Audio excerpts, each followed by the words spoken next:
ಗಮನಿಸಬೇಕು. ಏನಕ್ಕೆ ಹೇಳ್ತೆ ಅಂತಂದರೆ, ಇವತ್ತು ನಾವು ಪೆಸ್ಟಿಸೈಡ್ಸ್ ಎಷ್ಟು ಯೂಸ್ ಮಾಡ್ತಾಯಿದ್ದೀವಿ ಇವೆಲ್ಲ ನೋಡಬೇಕು. ರಸಗೊಬ್ಬರ ಇರ್ಬೋದು, ಇದೆಲ್ಲ ಇವು ನಮ್ಗೆ ಏನು ನಮ್ಮ ಸ್ಥಳೀಯ ಜೀವಕೋಟಿ ಇದೆಲ್ಲ ಅವುಗಳ ನಾಶಕ್ಕೆ ಕಾರಣ ಆಗಿದ್ದಾವೆ.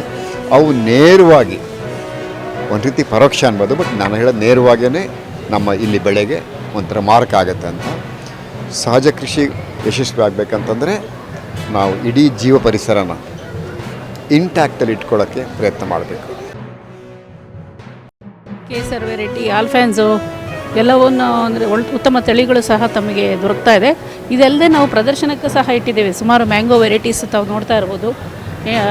50ರಿಂದ 70ರಿಂದ 80 ವೆರೈಟೀಸು, ಡಿಫ್ರೆಂಟ್ ಕಲೆಕ್ಷನ್ ಸಹ ಎಲ್ಲರಿಗೂ ಮಾವು ಬಗ್ಗೆ ತಿಳ್ಕೊಬೇಕು ಅನ್ನೋರಿಗೂ ಸಹ ಇಟ್ಟಿದ್ದೇವೆ. ಅದಲ್ಲದೆ ಜಾಕ್ ವೆರೈಟೀಸ್ ಸಹ ಈ ಒಂದು ಇಟ್ಟಿದ್ದೇವೆ, ತಾವು ನೋಡ್ಬೋದು.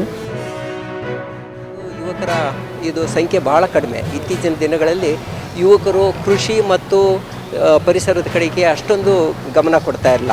ಆದರೆ ಈ ಮಾಲ್ಗಳಲ್ಲಿ, ಈ ಅಂತಾರಾಷ್ಟ್ರೀಯ ಮಾಲ್ಗಳಲ್ಲಿ ಬೆಳಗ್ಗೆಯಿಂದ ಸಾಯಂಕಾಲದವರೆಗೂ ಯುವಕರು ಇಲ್ಲಿ ಓಡಾಡ್ತಾ ಇದ್ದಾರೆ. ಅದಕ್ಕೋಸ್ಕರ ನಾವು ಇಲ್ಲಿ ಒಂದು ಗ್ರೀನ್ ಎನ್ವೈರ್ಮೆಂಟ್ ಕ್ರಿಯೇಟ್ ಮಾಡಿ, ಇಲ್ಲಿ ಒಂದು ಸಾವಯವ ಕೃಷಿಕರು ಅವರ ಬೆಳೆದಂಥ ಆಹಾರ, ಅದು ಮಾವು ಮತ್ತು ಹಲಸಿನ ಮೂಲಕ ಬೇರೆ ಬೇರೆ ಸಾವಯವ ವಸ್ತುಗಳನ್ನು ನಾವು ಇಲ್ಲಿ ಪರಿಚಯ ಮಾಡ್ತೀವಿ.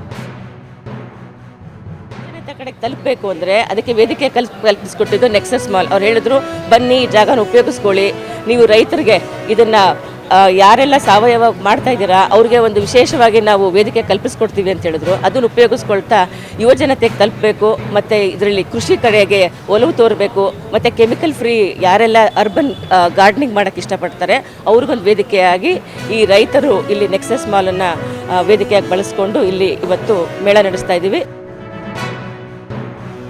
ಬ್ರೋಕರ್ಗಳಿಂದ ಎಕ್ಸ್ಪೆಷಲಿ ಹೈಯರ್ ಇರುವಂಥ ತುಂಬ ಸಮುದಾಯಗಳಿಗೆ ಅದು ಸಿಗ್ತಾ ಇಲ್ಲ. ಅದು ಬ್ರೋಕರ್ಗಳ ಹಿಡಿತದಿಂದ ಹಾಳಾಗ್ತಾ ಇದೆ. ಹಾಗಾಗಿ ಇವತ್ತು ಏನು ಮೈಸೂರಿನಲ್ಲಿ ಮುಖ್ಯವಾಗಿ ನೆಕ್ಸಿಕ್ ಮಾಲ್ನಲ್ಲಿ ನಮ್ಮ ಹಾರ್ಟಿಕಲ್ಚರ್ ಡಿಪಾರ್ಟ್ಮೆಂಟು, ಜೈವಿಕ್ ಸೊಸೈಟಿ ಮತ್ತು ನಮ್ಮ ರೈತರ ಮಾರುಕಟ್ಟೆಯವರು ಸೇರಿ ಮಾಡ್ತಾ ಇರುವಂಥ ಈ ವಿಭಿನ್ನವಾದಂಥ ಎಸ್ಪೆಷಲಿ ನೈಸರ್ಗಿಕ ಮಾವು ಮತ್ತು ಹಲಸು ಮತ್ತು ಸಾವಯವ ಉತ್ಪನ್ನಗಳ ಮಾರಾಟವನ್ನು ನೇರವಾಗಿ ಬೆಳೆದಿರುವಂಥ ರೈತರುಗಳೇ ತಂದು ನಾಗರಿಕೆ ಮಾಡ್ತಾ ಇರೋದು ಒಂದು ಹೈಟೆಕ್ ಮಾರ್ಕೆಟನ್ನು ಇವತ್ತು ಬಿಲ್ಡ್ ಮಾಡಿಕೊಟ್ಟಿದ್ದಾರೆ.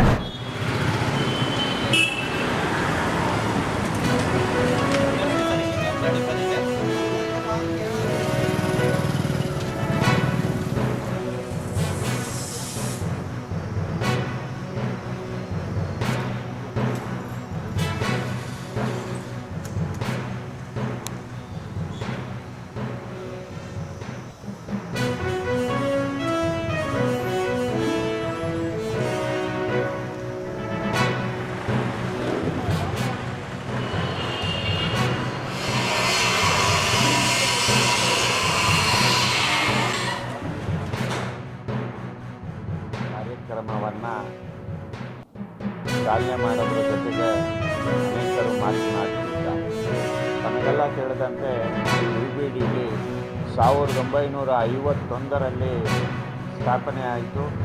ಈ ಕಾಲೇಜು ನಿರ್ಮಾಣಕ್ಕೆ ಅಂದು ಬ್ರಹ್ಮಪ್ಪ ತವನಪ್ಪ, ದೇವೇಂದ್ರಪ್ಪ ತವನಪ್ಪ ಅಂತೇಳಿ ಎಂದು ನಾಮಕರಣ ಮಾಡಲಾಗಿದೆ.